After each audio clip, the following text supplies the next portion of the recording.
मैं अपने मुख्तलिफ ग्रुप्स को देखूं. I think the recording has started, so let's not waste our time, because allow me to introduce Dr. Aftab Ahmed, who is serving as President National Academy of Young Scientists, Pakistan. And this is something very fascinating for me and Batar, where we intend, making Pakistan's first agronomy research, applied research resort, जहाँ पे ये young scientist जो हैं वो उनको एक बड़ा अच्छा एक वो मौका मिल सकता है कि वो आए, रहें, खाएं पिएं और रिसर्च करें. ये बाहर मुल्कों की तरह का एक बड़ा अच्छा से कोई चीज बनने जा रही है. जब मैं इनको आर्टिस्ट को मैं देखता हूँ तो आई फाइंड देम कि जी वो आर्टिस्ट जो उनके क्लस्टर्स मुख्तलिफ जगहों पे इकट्ठे हो जाते हैं और कोई पेंटिंग बनाना और कोई इस तरह की चीजें करना, तो वो इकट्ठे हो जाते हैं. तो आई थिंक ये ऑनलाइन के ऊपर एक यंग साइंटिस्ट के लिए एक बड़ा अच्छा एक पेडिस्टल एक हो जाएगा, जहाँ पे वो आएंगे, इकोनॉमी के ऊपर वो बातचीत करेंगे, इकोनॉमी के ऊपर वो अपने रिसर्चेस करेंगे. और इकोनॉमी इज समुंदर. And he is Chief Executive Officer of Chatha BioCare. Dr. Saab earned his PhD from PhD in stem cell biology. ये खुद ही बताएंगे क्या चीज है. It's very difficult for infantry officer like me to comprehend. And postdoc in tissue engineering from NAIST. Now this is in Japan. He has delivered over 1,000 national and international lectures in over 1,000 national and international universities, and has represented Pakistan over 35 countries of the world. So once I met him for the first time, I said, "What is your age?" So you don't look like over 60, because इतनी छोटी सी उम्र में इतने बहुत सारे काम. और वो पहली मुलाकात थी, और वो पहली मुलाकात वो पढ़ते पढ़ते आज फेसबुक पे आ गई है. और I do not know what happens next. But nevertheless, sir, I welcome you. And I am highly obliged कि आप एक इतना बहुत इम्पोर्टेंट टॉपिक, जो रोजा और उसका साइंटिफिक क्या है वो उसकी जो मतलब हम दीनी लिहाज से तो उसके वो फायदे हम देखते रहते हैं. स्वाब मिलेगा, एक रोजा रखें या गरीब को खाना खिलाएं तो इतने हजार गुना स्वाब मिलता है. और वो सारा को वो मौलवी ने हमें जो उसके अंदर एनगल्फ किया हुआ है. बट इस किस्म की जो साइंटिफिक अप्रोच है टुवर्ड फास्टिंग, वो मेरा नहीं ख्याल कि मैंने शायद जिंदगी में पहली दफे उस दिन सुनी जब आपके साथ हम गए वहां पे कायद आजम यूनिवर्सिटी के अंदर. और जब कायद आजम यूनिवर्सिटी में हम आपके साथ गए और आपकी जो मैंने बातचीत सुनी, और वो जो यंग रिसर्चर्स थे उनको जितना मैंने उसके अंदर एब्सॉर्ब होते हुए देखा आपकी बातचीत, so that really force me, because हम हर महीने हम फुल मून एक अपना वो एक सिलसिला करते हैं चांद की 14वीं तारीख. और बतार और चकवाल के पर्सपेक्टिव में हम एक अपने वेबिनार मीटिंग करते हैं. तो डॉक्टर साहब ने मुझे वो रोज़ा और इस्लाम और कोई इस किस्म का एक वो मुझे टॉपिक बताया, तो मैंने उनको प्रपोज ये किया. मैंने कहा वो इस्लाम, और again with all respect, practical Islam की तरफ हम चलें, कि जहाँ पे हम पढ़ते तो हैं कि बड़ों की इज्जत करो, हम करते नहीं. हम कहते तो हैं झूठ ना बोलो, हम बोलते हैं. हम कहते तो हैं दयानत करो, हम बददयानती करते हैं. हम कहते हैं अपना जमीर ना बेचो, ये नेशनल असेंबली में आप सारों ने देख लिया क्या हुआ. So, with all this brief premise about Dr. Aftab Ahmed, may I put in a word for Dr. Omar Iqbal Bhatti, who happens to be the patron in chief of Batar Initiative and the Fortune License School and College Initiative. And Batar stands for Baghbala Agro Tourism and Agronomy Resort. This is Pakistan. This is going to be Pakistan first private sector applied research resort. ना institute में इसको इस वजह से नहीं कहता कि institute के अंदर सुबह आप जाते हैं, शाम में आप वापस आ जाते हैं, बट रिजॉर्ट के अंदर you stay there, and once you stay there तो आप खाना भी और सारा कुछ आप you enjoy yourself while you are working. So on behalf of the Fortune Lyceum School and College, the Fortune Pakistan, and Batar, I welcome formally you, sir, and the mic is all yours. And yeah, we have been added by two other people. So I think let's not waste their time because they are eager to hear you, sir. Thank you. Thank you very much, Colonel Ford, for the introduction. And it was really nice meeting you a few days back when we had the first interaction. और उसमें बड़ा अच्छा लगा, and thank you very much for arranging this lecture. This is actually very close to my heart, so I often talk on this topic, that how fasting can really help us. So as you have mentioned कि एक aspect जो है उसका तो हम बड़ी जो है बहुत ज़्यादा सुनते हैं, and that's also very very important for us कि इसका हमें बहुत ज़्यादा अजर मिलता है, इसका स्वाब है. लेकिन दूसरा हमारी सेहत पे इसके क्या असरात होते हैं और एक्चुअली इसमें साइंस क्या है वो आज हम ब्रीफली डिस्कस करेंगे. तो इसमें मैं जो है ना अपनी स्क्रीन नहीं शेयर कर पा रहा, वो अगर मुझे डॉक्टर उमर आप परमिट करें तो मैं साथ स्क्रीन शेयर कर सकूं, so we can discuss few slides there. Otherwise जो है हम वैसे भी डिस्कशन कर सकते हैं, so there is no problem in that. So if you allow me, then I can share the slides and we will discuss from there. Otherwise, I can continue from this. Okay, great. Thank you. So,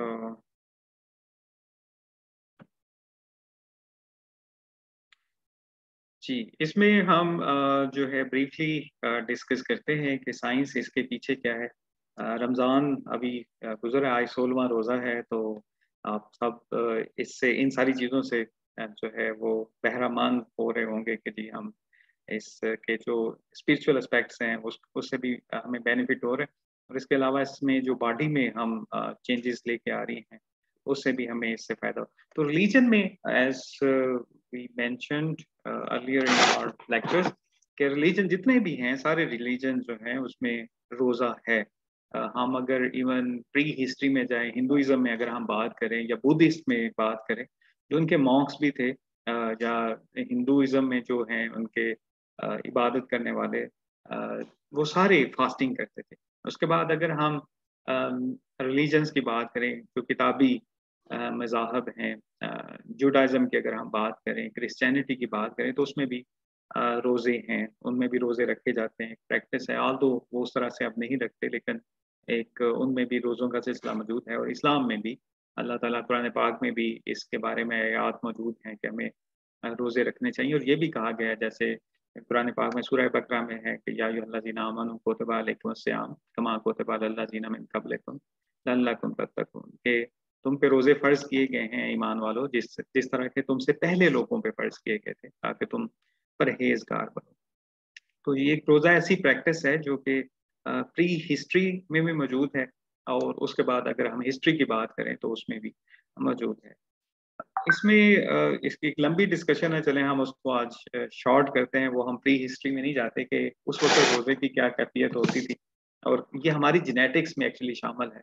क्योंकि briefly अगर मैं बात करूं pre history में, तो इंसान के पास wafer मिकदार में फूड नहीं होता था, वो हंट करता था, हंट करके वो खाता था, और कई दफ़ा उसे कई कई दिन खुराक नहीं मैसर आती थी. तो ये हमारी एक जेनेटिक में हमारी सर्वाइवल के लिए एक सिस्टम मौजूद है कि किस तरह से हमारी बॉडी को अगर खुराक नहीं मिल रही है तो उसने जो उसमें अपनी बॉडी में रिसोर्सेज हैं, जो एडिशनल हमारे पास एनर्जी रिसोर्सेज हैं, उनको वो कैसे यूटिलाइज करेगी. उसके बाद अगर हम देखें हिस्ट्री में, तो तकरीबन 12,000 साल पहले जो है वो एग्रीकल्चर इंट्रोड्यूस हुई. एग्रीकल्चर का एक सिस्टम जिसे हम एग्रीकल्चर रेवोल्यूशन कहते हैं, कि एग्रीकल्चर का एक रेवोल्यूशन आया के बाद अब जो आबादियाँ वो बढ़ना शुरू हुई, खुराक को एक मुनज़्ज़म अंदाज में जो है वो हासिल करने के लिए एग्रीकल्चर का एक सिस्टम इंट्रोड्यूस हुआ. तो तब इंसानों को एक सरप्लस फॉर्म ऑफ फूड जो है वो मिलना, वो भी उसमें भी जो है बहुत ज़्यादा कहत आते रहे और उस तरह से खुराक नहीं मिली. और अगर हम बात करें पिछले 200 साल में या 300 साल में, तो एक इंडस्ट्रियल रेवोल्यूशन आया, उसके बाद हमने खुराक को प्रोसेस करना शुरू किया, खुराक को प्रिजर्व करना शुरू किया। तो अब हमारे पास सरप्लस फूड है जिसको हम मुसलसल खा रहे हैं, जिसके लिए हमारी बॉडी उस तरह से प्रिपेयर नहीं है। अगर इन सारी जिस तरह से हम खुराक खा रहे हैं तो उसकी वजह से हमारी बॉडी में, अगर आप देखें रिसेंटली जो डिजीजेस है, इससे पहले लोगों को डायबिटीज नहीं उस तरह से होती थी, कैंसर इतना कॉमन नहीं था, हार्ट अटैक और स्ट्रोक जो है लीडिंग काज ऑफ डेथ है, ये उस तरह से नहीं थे जो कि अब हमारी मॉडर्न लाइफस्टाइल में है। तो उसकी एक बड़ी वजह ये है कि हम उस तरह से फास्टिंग नहीं करते हैं। और अभी एक रिसेंटली स्टडी पब्लिश हुई जिसमें मिडल ईस्ट में कंपैरिजन किया गया कि वहाँ पे कैंसर की शरह उतनी नहीं है जितनी कि डेवलप्ड कंट्रीज में है, बाकी यूरोपियन कंट्रीज और अमेरिका में। और इसकी एक वजह उन्होंने ये लिंक की कि क्योंकि वहाँ पे एक पूरा महीना फास्टिंग की जाती है, तो शायद इसलिए वहाँ पे कैंसर उतना ज़्यादा प्रेवलेंट।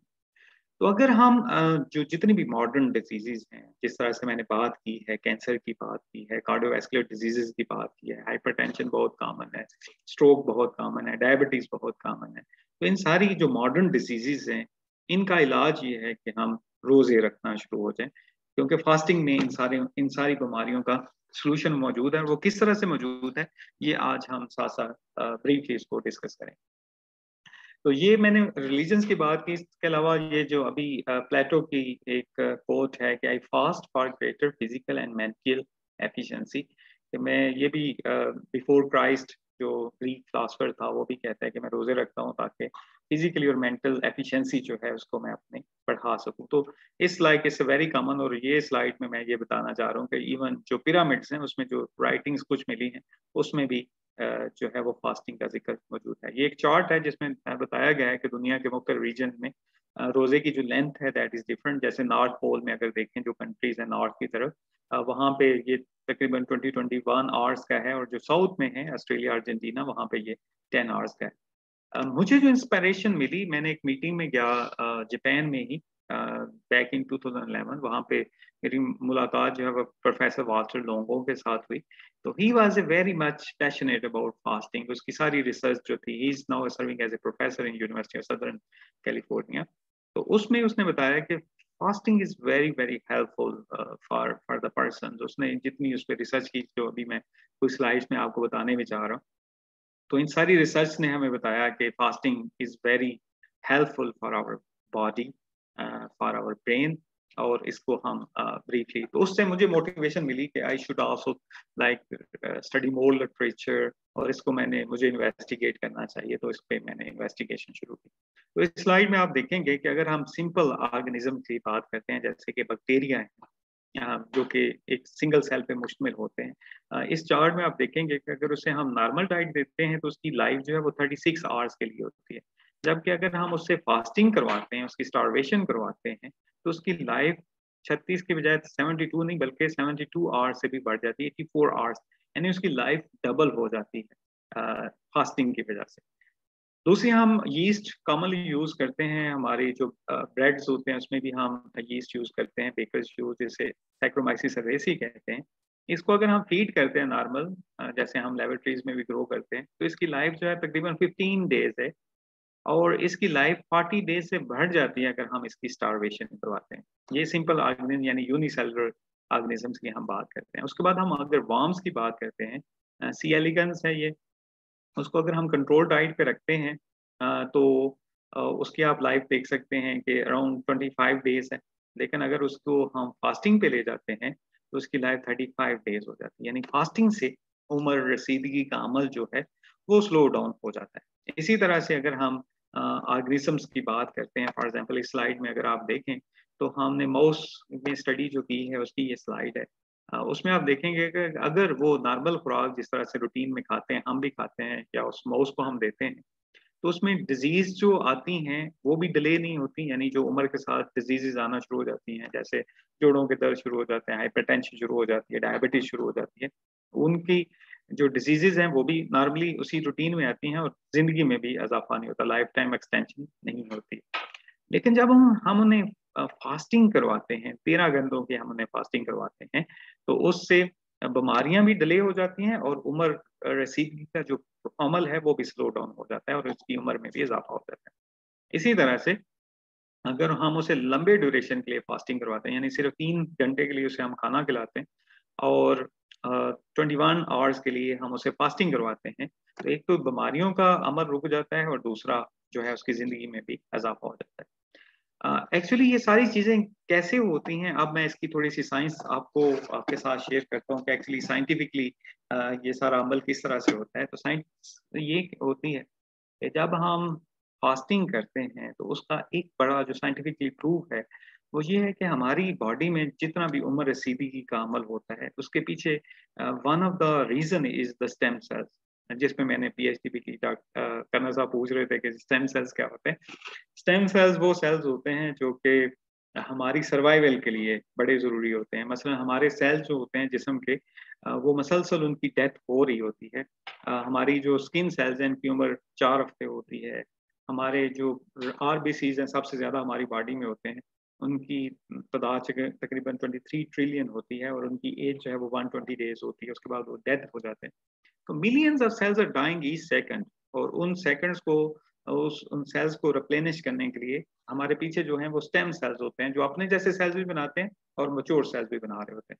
तो ये हम जो उम्र रसीदगी का अमल होता है, और एजिंग में क्या होता है बेसिकली, एजिंग में जो हमारे स्टेम सेल्स के पोल्स होते हैं, हमारी बॉडी में जो स्टेम सेल के रिजर्वायर्स होते हैं, वो घटना शुरू हो जाते हैं, जिसकी वजह से जो सेल मर रहे होते हैं वो तेजी से मरते हैं और नए सेल्स उतने नहीं बनते, जिसकी वजह से हमारी जिस्म में कमजोरी आना शुरू हो जाती है।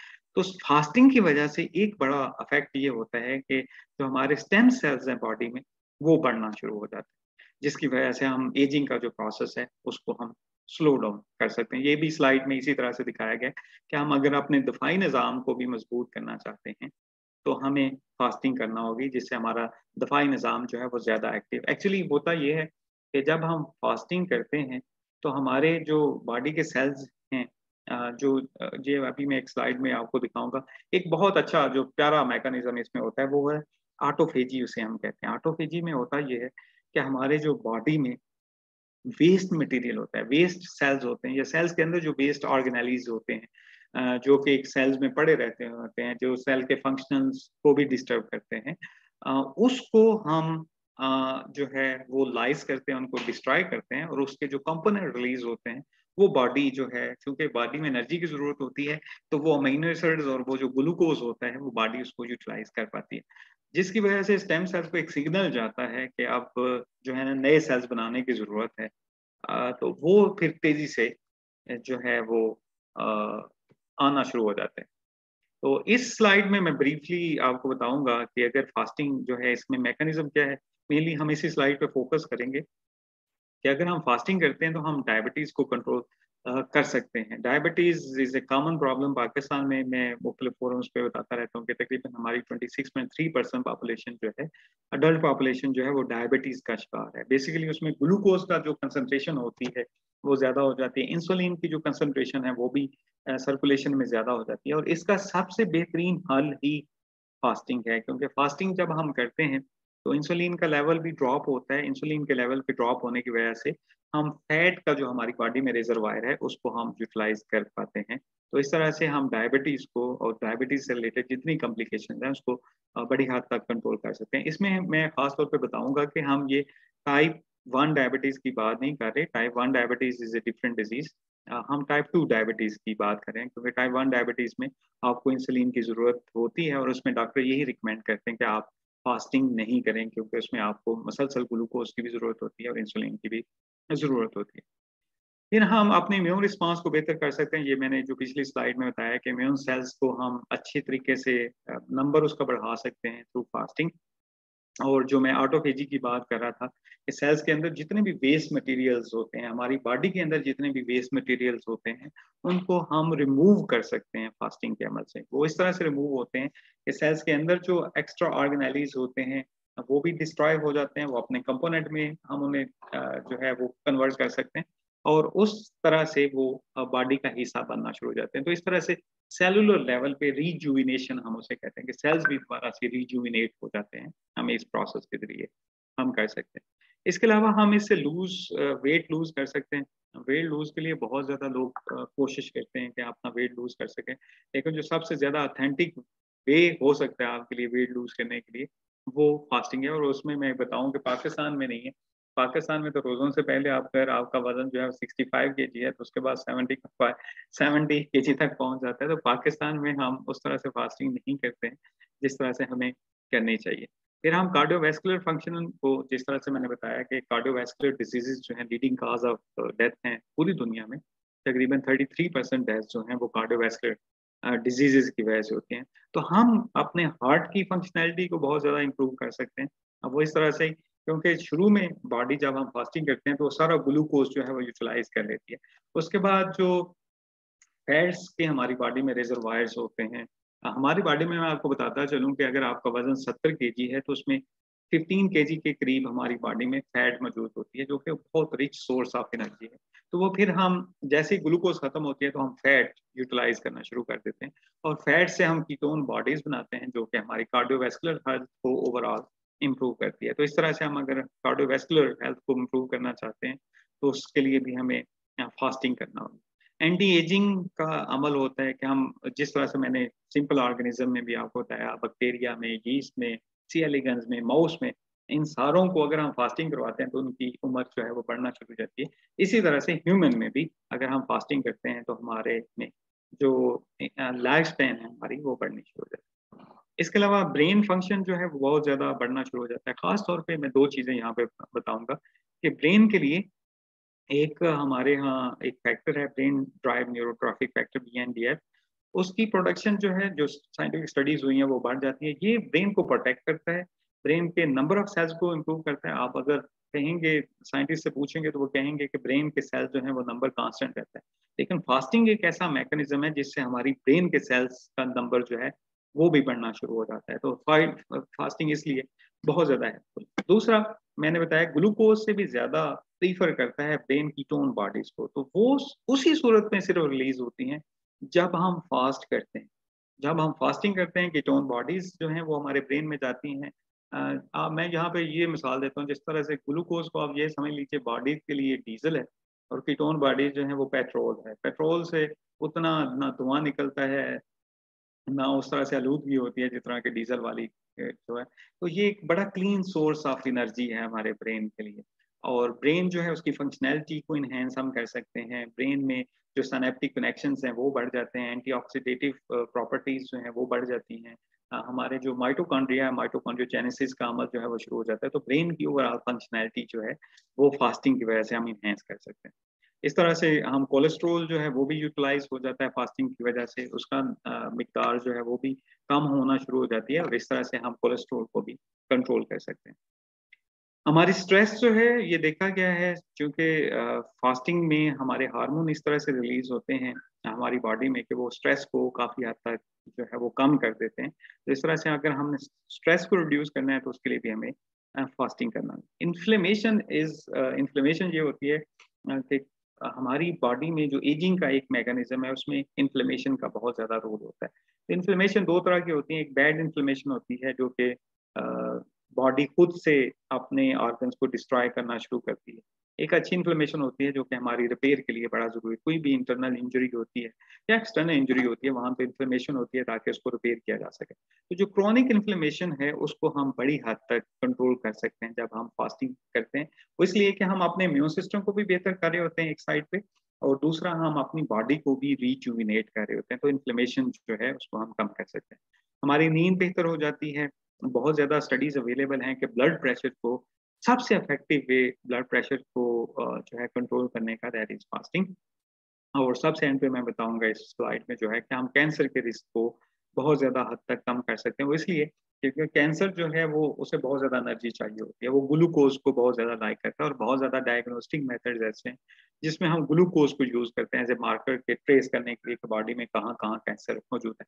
जब हम फास्टिंग करते हैं तो ग्लूकोज़ को हम डिप्लीट कर देते हैं बॉडी से, जिससे जो कैंसर सेल्स हैं वो भी वीक होके, उनकी भी ऑटोफेजी का अमल शुरू होके जो है, और मैंने I have gone through some of the studies जिसमें इवन स्टेज 3 कैंसर को, स्टेज 4 कैंसर को उन्होंने सिर्फ़ फास्टिंग के ज़रिए जो है वो ट्रीट किया है, और इस तरह से हम उसकी जो थेरेपी है उसको भी हम बेहतर कर सकते हैं।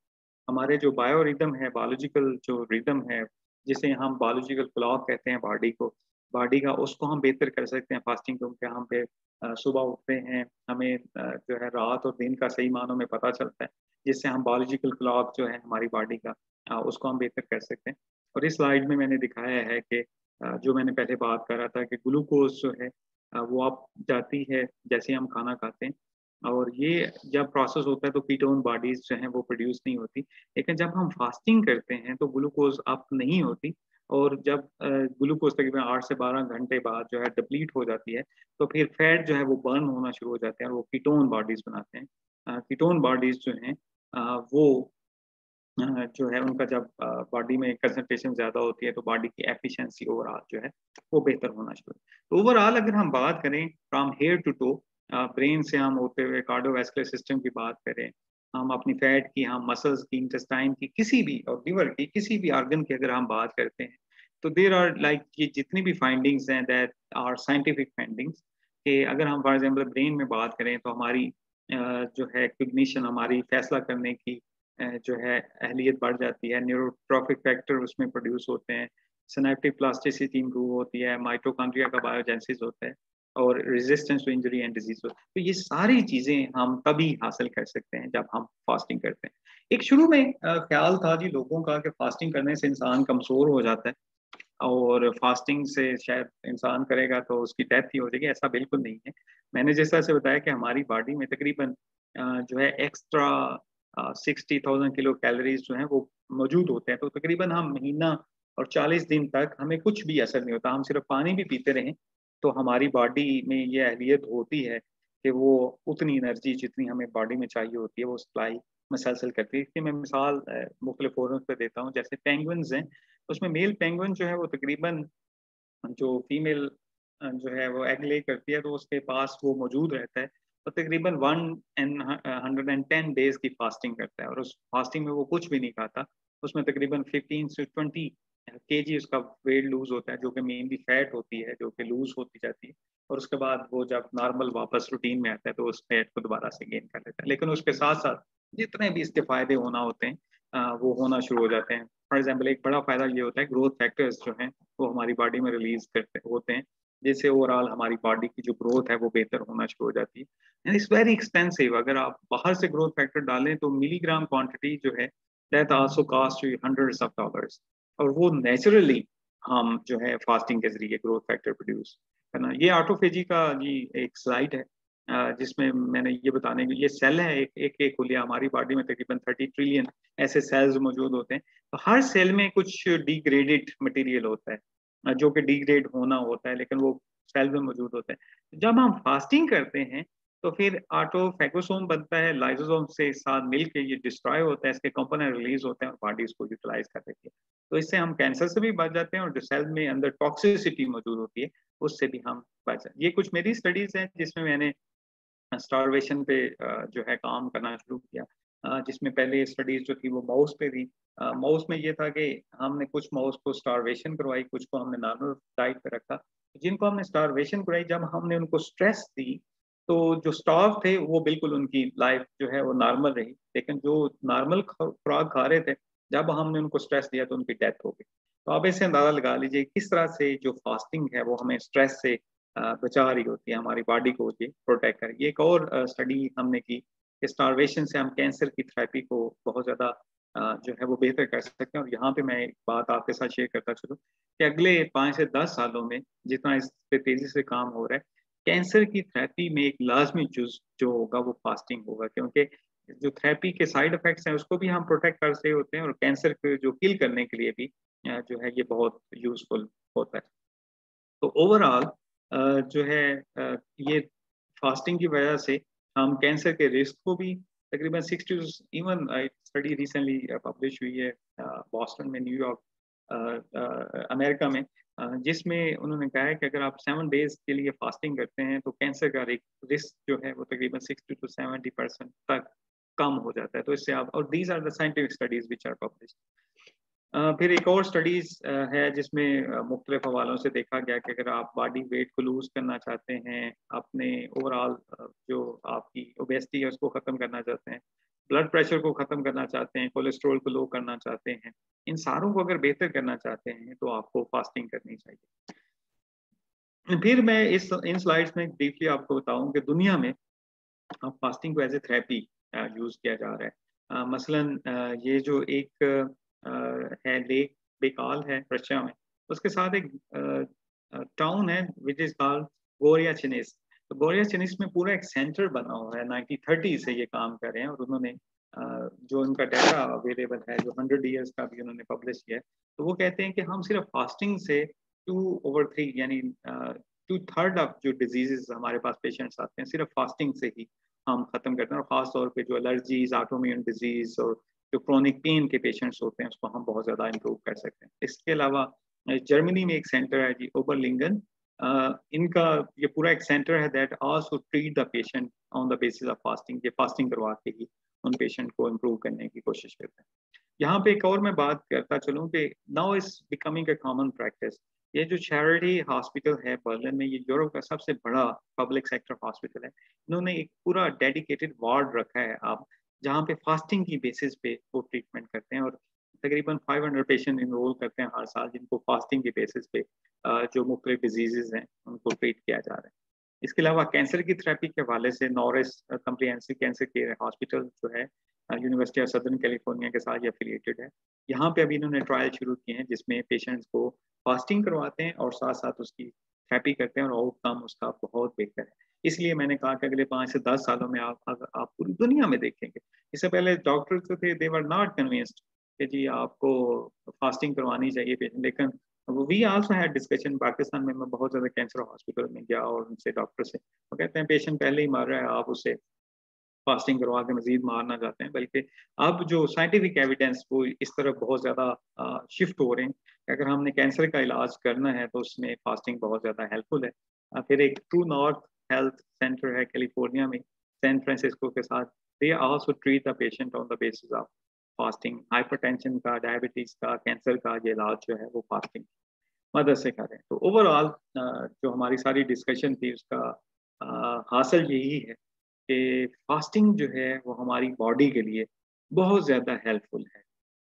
फास्टिंग की वजह से हम बहुत ज़्यादा डिजीज़ेस जो है उनको होने से पहले ही रोक सकते हैं। जो हमारी जितनी मॉडर्न एज की डिजीज़ेस हैं, जैसे हम बात करें कैंसर, कार्डियोवैस्कुलर डिजीज़ेस की, हाइपरटेंशन की, ये सारी डिजीज़ेस को हम होने से पहले ही अगर हम प्रॉपर महीने में साल में 1 महीना हम फास्टिंग करते हैं तो इन सारी डिजीज़ेस से हम बच सकते हैं। लेकिन ख़ास तौर पे मैं यहाँ पे मेंशन करूँगा कि उसमें जिस तरह से हम डाइट खाते हैं, लाइक रोज़ा खोलने के बाद इतनी ज़्यादा लाइक हम बॉडी को हमारी रिक्वायरमेंट है 2400 किलो कैलोरीज़, तो उसमें हम उससे ज़्यादा कैलोरीज़ ले लेते हैं इफ्तारी के वक़्त। तो ये वाला नहीं, हमें थोड़ा-सा इसको चेंज करना होगा। अगर हम सिंपल डाइट रखते हैं, प्लांट बेस्ड डाइट रखते हैं, फ्रूट्स वगैरह का इस्तेमाल ज़्यादा करते हैं, तो इसके आप आउटकम देखेंगे बहुत ही ज़्यादा है। तो फास्टिंग से आपको कुछ भी नहीं होता। फास्टिंग करें, और फास्टिंग के बेपनाह जो हैं वो फ़वाइद हैं। बस इसके साथ मैं एक्नॉलेज करूँगा एट द एंड मुदस्सर को। he's actually helped me to prepare these slides, and Maha Yusuf and Dr. Kubra Aftab।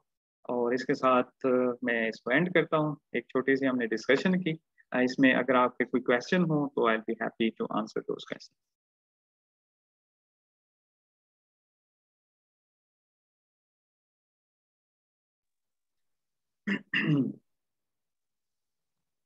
जी करना साहब। मैं पॉज इसलिए मैंने दिया कि I wanted the others to raise their hands and to ask questions। और अमूमन रोजे के इस टाइम के ऊपर जो है ना वो सवाल पूछने की और इवन सुनने की भी हिम्मत नहीं होती। But all those I am obliged to you कि आपने सुनाया भी और बहुत अच्छा सुनाया। और जिन्होंने सुनने की कोशिश की उनको साइंटिफिक की मैं बात नहीं करूंगा, मैं रूहानियत और इस्लामिक पर्सपेक्टिव के हवाले से मैं बात करूंगा। दे गेव देयर टाइम, और उस टाइम के अंदर जो है आई पर्सनली बिलीव के जब हम इल्म हासिल करना नबी पाक सल्लल्लाहु अलैहि वसल्लम ने कहा तो ये एन इबादत के जुमरे में भी आता है। और we have now Aruba and she is connecting through audio. मैं रूबा को जो है वो बहुत सारा शुक्रिया कहूँगा। जो डॉक्टर आफ्ताब ने लास्ट टाइम भी और अभी भी उन्होंने बहुत सारा कहा था कि स्लाइड्स वगैरह इन्होंने बनाई, और ये स्लाइड्स बनाना भी बहुत बड़ी जो है वो रिसर्च के बाद ही उन्होंने ये सारा एफर्ट ये सामने मतलब आया है कि इतनी बहुत सारी एफर्ट हुई है। So that's all from my side. If someone else wants to say, Sir Umar, how much time do we have with us? Because 45 minutes का मेरे ख्याल में ये सेशन था। We have like 5 minutes more for Sir, discussion.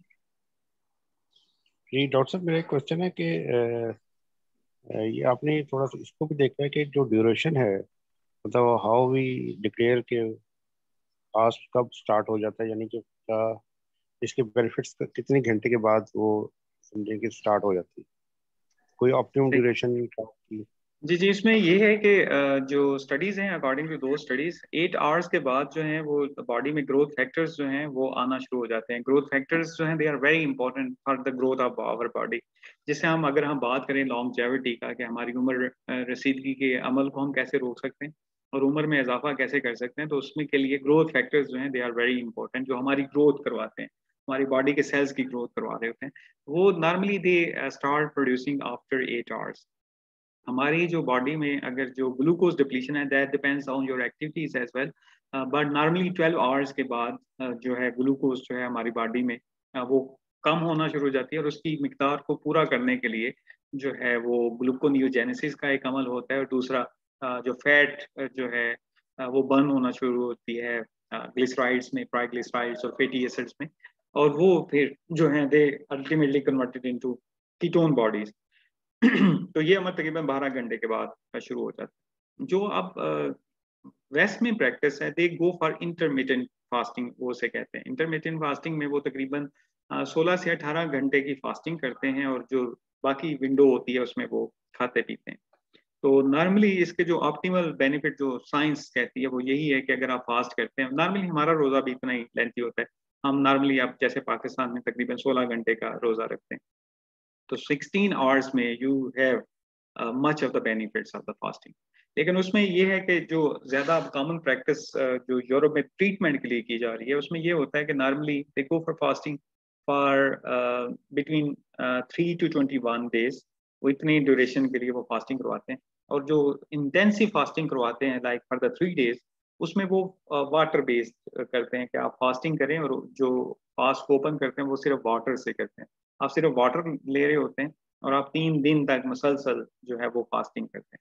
तो उससे वो कहते हैं अकॉर्डिंग टू दैट रिसर्च कि that's very good for the health benefit, क्योंकि उसमें आफ्टर लाइक 18 आवर्स जो है, after when we go towards like more than 20 hours, तो कीटोन बॉडीज जो है उनकी कंसंट्रेशन काफ़ी बढ़ना शुरू हो जाती है। कीटोन बॉडीज एंटीऑक्सीडेटिव भी होती हैं, हमारी ब्रेन हेल्थ के लिए भी वो ज़्यादा अच्छी होती हैं, हमारे कार्डियोवैस्कुलर हेल्थ के लिए भी ज़्यादा अच्छी होती है।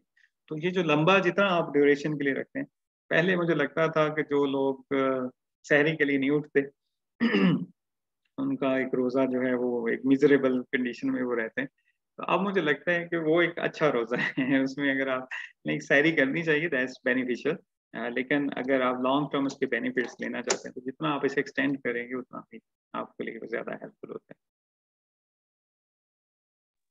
है। डॉक्टर साहब, दूसरा एक और चीज़ है कि जैसे आप कुछ लोगों की हैबिट होती है कि शाम का खाना जल्दी खा लेते हैं, तो लेट सपोज अगर उन्होंने 7 बजे खाना शाम का खा लिया है और उसके बाद सुबह वो 8 बजे नाश्ता करते हैं, तो क्या इसको हम फास्टिंग कह सकते हैं?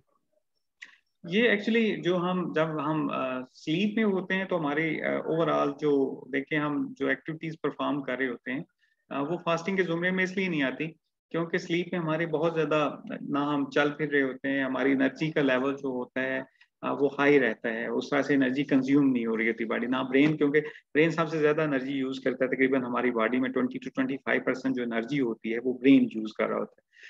तो ब्रेन भी जो हमारे वॉलंटरी इनवॉलंटरी फंक्शंस होते हैं उसको तो वो कंट्रोल कर रहता है, लेकिन जो वॉलंटरी फंक्शंस होते हैं उसको ब्रेन कंट्रोल नहीं कर रहा होता। तो इस तरह से ब्रेन की एनर्जी जो होती है वो भी उस तरह से वो यूटिलाइज नहीं कर रहा होता। तो जो रात का है लाइक उसमें हमारे ग्लूकोज का लेवल जो है वो अप ही रहता है और जो इंसुलिन का लेवल है वो भी अप रहता है, तो उस तरह से वो बेनिफिशियल उतना नहीं होगा।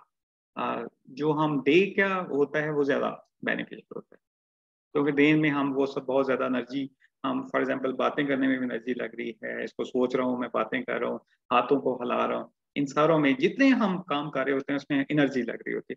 तो एनर्जी वो जितनी यूटिलाइज होगी उतनी ग्लूकोज डिप्लीट होगी, और ग्लूकोज डिप्लीट करने से और इंसुलिन के लेवल को डिप्लीट करने से हम मैक्सिमम जो है वो बेनिफिट्स ले रहे होते हैं।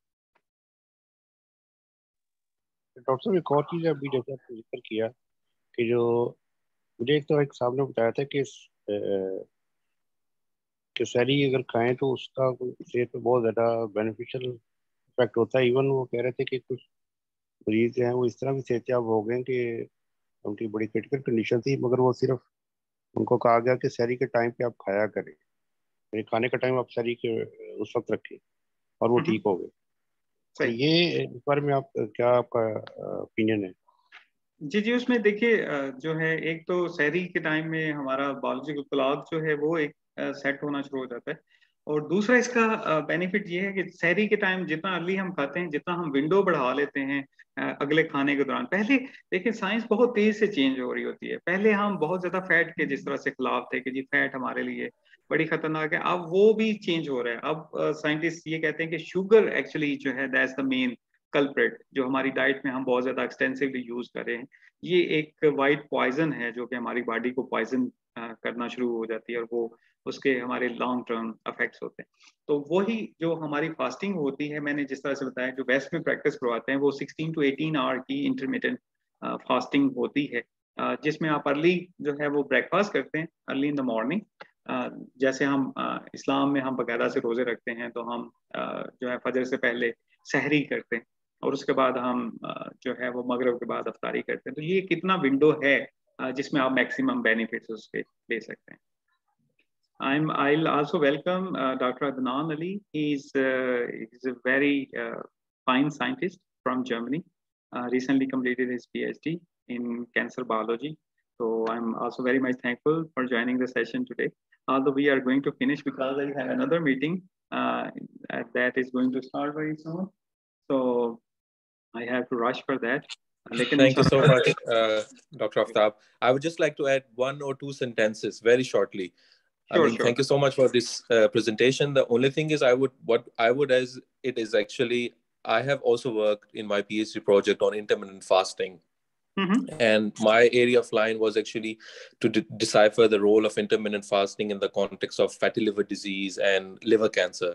And I can tell you it's very confidential, but we are actually finalizing a manuscript which will be published in a matter of hopefully few months. But I can already share the findings with you, is that whatever you said and whatever we have in terms of our beliefs religiously is true. जो अभी आपने बात की है कि we have tried different regimens. West के अंदर जो है अभी ऐसा कोई लेट्स से कैलकुलेटेड या रेगुलेटेड फास्टिंग रेजिमेंट पेशेंट्स को नहीं करवाई जा रही। जो भी हो रहा है वो वहाँ पे बड़े एक सिस्टमाइज्ड फैसिलिटी के अंदर होता है, जिधर कंसल्टेंट्स होते हैं, जिधर साइकोलॉजिस्ट होते हैं, साइकेट्रिस्ट होते हैं, जिधर डायबिटीज और उनके रेगुलरली उनको कंट्रोल किया जा रहा है। सो दे डोंट रियली अप्रिशिएट कि लोग जो है इस चीज को खुद से करें। And in that context there are lot of ongoing clinical trials जो कि डिफरेंट किस्म की फास्टिंग रेजिमेंट्स हो गया, टाइम रिस्ट्रिक्टेड फीडिंग हो गया, फिर कैलोरी रिस्ट्रिक्शन हो गया, इन डिफरेंट चीजें हैं जो कन्वर्ज करती हैं towards similar let's say mechanistic pathways. So उस लिहाज से दिस इज वेरी इंपॉर्टेंट जो हमने बात की कि इट्स इम्पॉर्टेंट के फास्टिंग उस टाइम पे की जाए जिस टाइम पे हम एक्टिव हैं। फॉर एग्जांपल रोडेंट्स के अंदर I can already tell you when we did fasting in rodents, sharp effects were actually observed when the fasting cycle was initiated during the day or when they were active, so as to mimic जिस तरह for example हम हैं, अगर रात को हम करते हैं तो anyway we are relying on fat reserves, but सुबह के time we are active, we are relying mostly and predominantly on our glucose reserves. but जब हम सुबह के time fasting करेंगे उसके effects जो हैं they are 10x more than what would you observe in the night time fasting.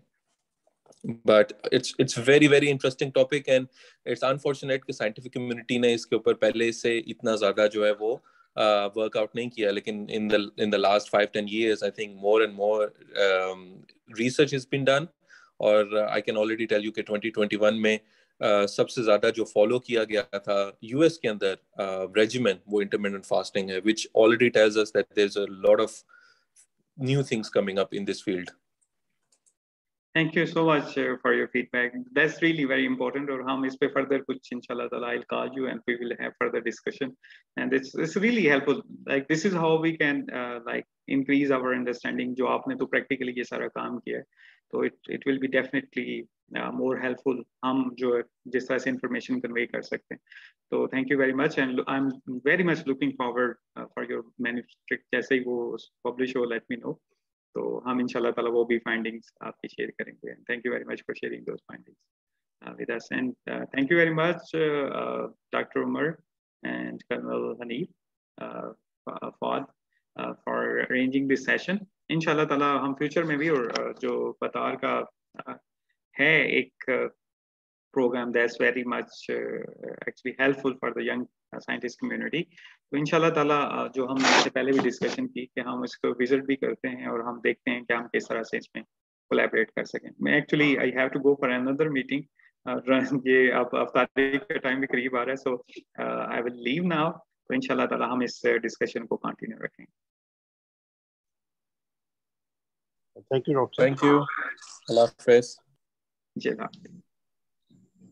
Sir Umar, I request you कि अगर आप जल्दी से अगर फाइंड अप करते हैं इसको, ताकि ये आपका वो हम इसको फिर बाद में शेयर कर लें सारों के साथ. जी जी बिल्कुल. जी ऑडियंस से एक्चुअली डॉक्टर आफ्ताब ने भी हमें तकरीबन 1 घंटे का लेक्चर था ये. इसमें उन्होंने हमें बताया है कि इनकी रिसर्च है इसके ऊपर, और इनका फील्ड भी बायोटेक है, और इनकी रिसर्च है कि फास्टिंग से हमें बहुत सारे बेनिफिट्स हासिल होते हैं, और ये रिसर्च प्रूवन है. और इन्होंने हमें ये बीच में ये भी बताया कि स्टेम सेल्स हमारे इंक्रीज कर जाते हैं, जो कि यानी इतने इम्पोर्टेंट होते हैं कि वो बाकी सेल्स को खुद से बनाते हैं. तो इस वजह से, और साथ ही ये कि जो आपके ये इम्पोर्टेंट बात उन्होंने बताई कि इससे फास्टिंग से जो कमजोरी हम कहते हैं कमजोरी हो जाती है, एक्चुअली कोई ऐसी इसकी साइंटिफिक एविडेंस कोई नहीं है. ये काफ़ी टाइम तक का फास्टिंग जो है वो इंसानी बॉडी उसको विथस्टैंड कर सकती है, तो कोई इस तरह का इशू नहीं है. मगर ये बड़े क्लियर कट बात है, साइंटिफिकली प्रूवन है कि जो बीमारियां हैं खासतौर पे जैसे कार्डियोवास्कुलर डिजीज है हार्ट की, या डायबिटीज़ है, जो कि सिर्फ पाकिस्तान की एक बहुत ही मेजर थ्रेट है हमारी लाइफ को, तो वो इस पर बहुत ज़्यादा इससे बेनिफिट मिलता है उन लोगों को जो भी मरीज हैं. और साथ ही जो एक और बात भी जो कि हमें क्वेश्चन भी डॉक्टर साहब ने दोहराया है कि हम फास्टिंग तो करते हैं, मगर जो हमारी डाइट है उसके बाद इफ्तार की है वो, या जो मोस्टली जो ऑयली डाइट है, तो वो एक नुकसानदेह है. तो फास्टिंग को उसके स्पिरिट के साथ ही ऑब्जर्व करना चाहिए. कहीं रोज़े रखें तो जो डाइट है वो भी सादा रखें इफ्तार के अंदर, ताकि इसके बेनिफिट पूरे हमें मिल सके. और इसके अलावा उन्होंने डॉक्टर साहब ने हमें ये भी बताया कि और भी ऑर्गेनिज्म जो एनिमल्स हैं उनके अंदर भी ये फास्टिंग के ना सिर्फ डॉक्टर साहब ने खुद एक्सपेरिमेंट किए हैं, बल्कि और भी दुनिया के जो हमें डाटा मिलता है वो भी ये बताता है कि फास्टिंग से ना सिर्फ एज के अंदर इजाफा होता है, बल्कि जो क्वालिटी ऑफ लाइफ है वो भी इम्प्रूव कर जाती है. और ये भी एक इम्पोर्टेंट रिजल्ट बताए थे इसमें कि जो सेल लेवल पे भी ये देखा गया है कि सेल के अंदर जो डिग्रेडेड मटेरियल है, यानी कि इसको हम वेस्ट कहेंगे एक किस्म का, उसका रिमूवल भी बेहतर हो जाता है. तो ये मैं खैर बड़ी अच्छी मीनिंगफुल डिस्कशन थी. मैं सिर्फ मोटे मोटे पॉइंट्स आप लोगों को बताए हैं. इंशाल्लाह बड़ा ये अच्छा कॉम्प्रिहेंसिवली आपने सारे पॉइंट तकरीबन कवर कर दिए. Thank you so much for giving the brief summary of what we have discussed. जी थैंक यू डॉक्टर साहब. तो डॉक्टर साहब का ईमेल भी इसमें की स्लाइड में है. मैं इंशाल्लाह रिकॉर्डिंग शेयर करूंगा. कोई साहब अगर डायरेक्टली कॉन्टैक्ट करना चाहता हूँ तो डॉक्टर साहब से क्वेश्चन वगैरह पूछ सकते हैं जैसे भी. तो इंशाल्लाह ताला हम ये चीज़ कंटिन्यू रखेंगे और डॉक्टर साहब से हम अभी इंशाल्लाह ताला और भी टॉपिक पे जैसे टिश्यू इंजीनियरिंग या इस तरह के जो कि हम डायरेक्टली एग्रीकल्चर में इस्तेमाल कर सकें, तो उस पर भी हम इंशाल्लाह लेक्चर हम जैसे ही अगली अपॉर्चुनिटी आती है तो हम अरेंज करें।